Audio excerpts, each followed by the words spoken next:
Hey everybody, and welcome back to my channel, where today we are going to be doing a full-length, non-spoilery review of Comeuppance Served Cold by Marion Deeds. So Comeuppance Served Cold is a historical fantasy heist novella, and in it we are following our main character of Dolly.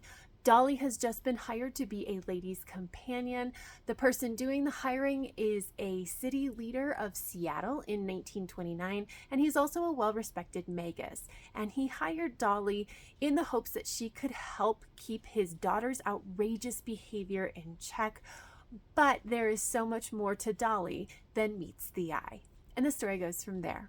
So we are just going to jump right in and talk about world building. And what I will say about the world building is it is so interesting, and there is just not much of it.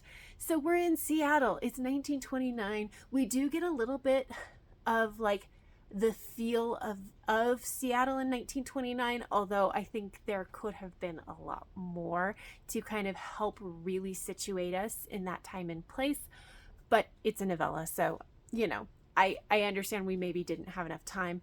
But it's Seattle in 1929, and there's magic, and there's fae, and there's shifters, and there's all this interesting stuff kind of going on, and there's very little explanation of like any of it. So we get almost no explanation of the magic system. We don't get any explanation of like how shifters work, just that there are some number of shifters out there.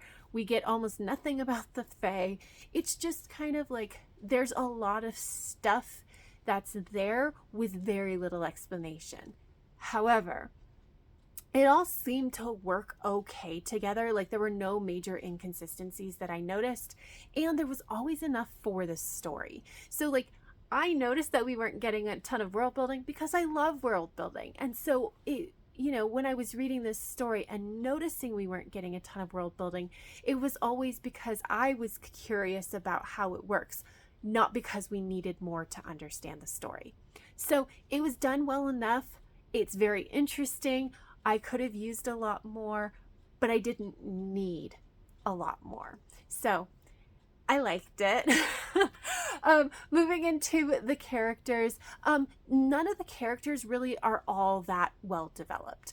Probably the most developed character is Violet, who owns a speakeasy, but because we do actually get some of her background, but even like our main character is still fairly mysterious by the end, which is kind of fitting, but also like it does mean that you don't know a ton about these characters. Now again, it's a novella, and it's not the point of the story. Like this is not a character study, this is a heist novella.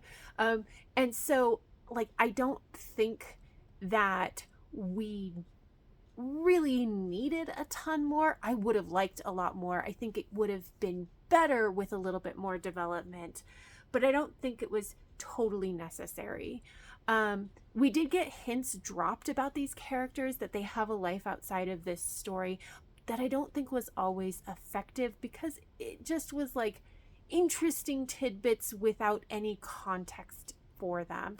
And so I really felt honestly no connection to any of these characters. It kind of felt like they existed to be pieces, like chess pieces, to move through this story, which is not my favorite, and I wish that they had been done a little bit better. But also, while I was reading it, I didn't quite notice it as much as I noticed it when I was writing this review. So like it could have been done better, but clearly it wasn't terrible. As for representation, we do have a gay couple, which is interesting for 1929 because there's a lot of implications for that. And we also have one character is blind, and I thought that that was interesting and done in an interesting way as well. As for the plot, it's actually, like, if you take a step back and really think about it, it's a pretty straightforward heist.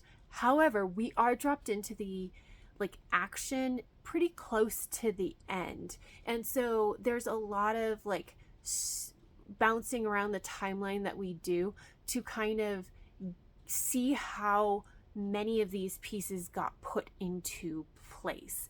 And the interesting thing about this plot is I think that I would have liked this even if we were going just like a chronological telling. And because it really is just, it's interesting. It's an interesting world. It's with it and setting. It's got some interesting characters, even if we don't know a ton about them. Doing a heist, which like I love heists, and so yeah, I mean it's like it's got what you would expect from a heist, and it's good. So as for style, structure, and pacing, this is a medium paced kind of story. And the structure is actually really interesting because this novella is broken up into 3 different parts, and each part kind of focuses in on a different story thread. So it reveals different information. Like I said before, we're also kind of bouncing around the timeline with each chapter. So it's not a straightforward chronological telling, and we occasionally shift perspectives. And between all of these different things, the author is able to hold back a number of things so that that make it more interesting. Like there's a number of things we don't find out until the end, which we would have known pretty early on in a straightforward retelling. But I think that that's actually, again, a really interesting way to go. And this does kind of make it sound like it's a little bit complicated and like hard to follow because there's, we're jumping all around the timeline, we're shifting perspectives, like all this kind of stuff. And I found that it was deftly handled by the author to the point where I didn't even have any problems, and I'm the kind of person that will absolutely have problems. So I thought it was very well done. Overall, I really enjoyed this story. I loved how interesting so many aspects of this story were. And honestly, if this author decided to write another book in this world or following this character, I would be so happy. And I ended up giving Comeuppance Served Cold 4.25 stars.